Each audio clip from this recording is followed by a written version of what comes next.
Sziasztok, én Rébot vagyok, és XZ02, most nincs itt Sajna velünk.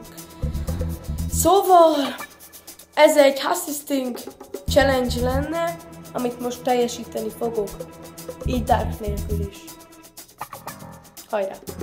Sziasztok, én Rébot és XXDark vagyunk, próbálunk rappelni eléggé fapadon. Bocsánatot kérünk, hogy nem megy nagyon a rap. Megint rappet mondunk, magyar. Folytassuk, mert újból kezdünk.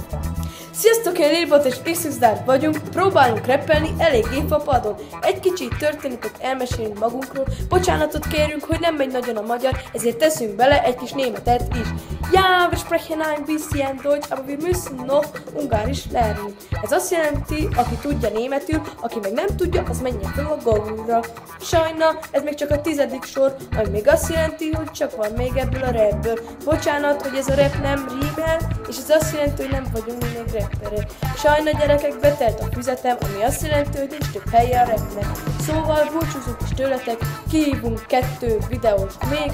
Hajrá, 3K mesterem C és Bajusz Máté. Írjatok 32 soros rappet, és tegyétek bele a saját üritekbe. Na szóval ennyi is lett volna.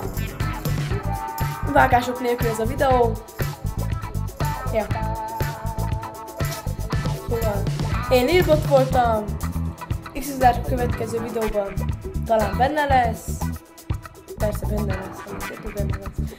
Szóval én Lilbot voltam. Sziasztok!